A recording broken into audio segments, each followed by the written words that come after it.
حضرت ذوالنون مصری رضی اللہ تعالیٰ عنہ بڑے عظیم الشان بزرگ گزرے ہیں، بغداد کے رہنے والے۔ غالباً وہ غلامانہ زندگی بسر کرتے تھے۔ کسی نے اگر مجھ سے غلطی نہیں ہو رہی ہے، ان کی علمیت کو، ان کے مقام کو، ان کی شان کو دیکھ کر ان کو خرید کر آزاد کر دیا تھا، تو وہ وقت کے امام بن گئے اور بہت بڑے عارف تھے۔ کوئی یہ ذرا توجہ سے مجھے ہم سب کو سننا ہے، وہ گیا کوئی شخص ان کے پاس، تو حضرت ذوالنون مصری رضی اللہ تعالیٰ عنہ زار و قطع رو رہے۔ وہی بات میں عرض کر رہا تھا، کس نے بے چین کر رکھا ہے؟ کیوں قرار نہیں آتا؟ تو وہ رو رہے ہیں، تو اس دوست نے، ان کے مقرب نے پوچھا کہ حضور کیا چیز رلا رہی ہے؟ کیا اب آپ کو گناہ یا رلا رہے ہیں؟ آپ کو گناہ یا رلا رہے ہیں؟ بے فرمانیاں، غلطیاں اور کوتاہیاں رلا رہی ہیں؟ تو اور زیادہ رونے لگے۔ جب رو رو کے ہلکان ہو گئے تو کہنے لگے بھائی نہیں گناہ نہیں رلا رہے، کیونکہ مجھے پتا ہے کہ میرا رب اتنا سخی اور مہربان ہے کہ میرے گناہ تو اس کی رحمت کے آگے رائی کے دانے جتنے بھی نہیں ہیں، کچھ بھی نہیں ہے۔ مجھے پتا ہے جب میں اس کے سامنے جاؤں گا تو وہ مجھے میرے گناہ بغیر کسی دیر کے معاف کر دے گا۔ زمینوں سے بھرے ہوئی میرے گناہ ہوں، زمینوں کے کناروں تک، آسمان کے کناروں تک پہنچے ہوئے ہوں، تو وہ ان گناہوں کو بخش دے گا۔ مجھے جو چیز رلا رہی ہے وہ یہ رلا رہی ہے کہ میرا رشتہ مالک سے بنا ہے یا نہیں بنا ہے۔ آپ سے بھی سوال ہے، میں اپنے آپ سے بھی پوچھتا ہوں، میرا تعلق جڑا ہے یا نہیں جڑا ہے؟ میرا ناطہ اللہ سے بندھا ہے یا نہیں بندھا ہے؟ ثواب اور گناہ تو بعد میں آتے ہیں،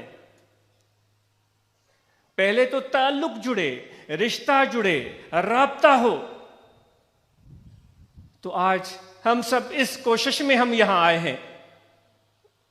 ہم جیسے ہزاروں گنہگار یہاں موجود ہوں گے تو نیکوکار بھی موجود ہوں گے۔ دیکھو وہ اتنی کریم ذات ہے کہ جہاں پھول اگاتا ہے، یہ پھول خوبصورت، یہ خدا کی حسین قدرت کا مظہر ہے۔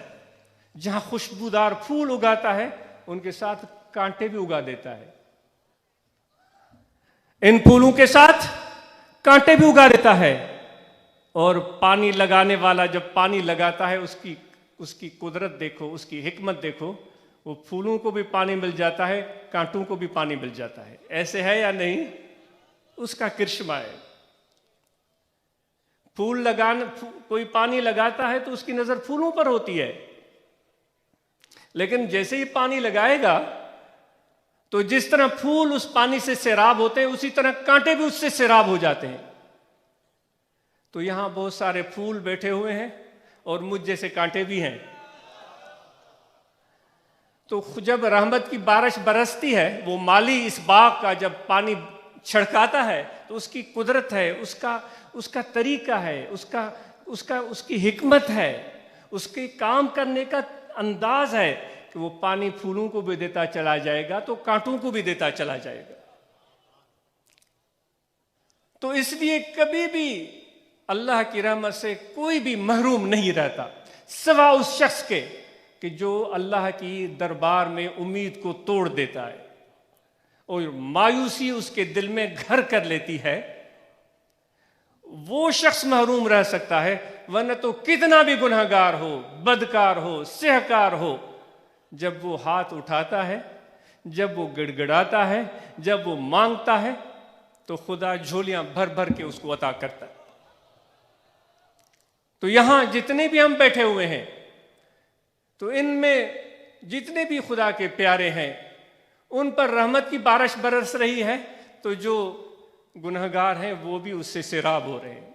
یہی تو جماعت میں بیٹھنے کا فائدہ ہے، یہی تو ذکر والوں کے ساتھ بیٹھنے کی برکتیں ہیں۔ تو اپنے دل کو بڑا کریں، خدا کی رحمت بہت وسیع ہے، ہماری اوقات اور توقعات سے بھی کہیں زیادہ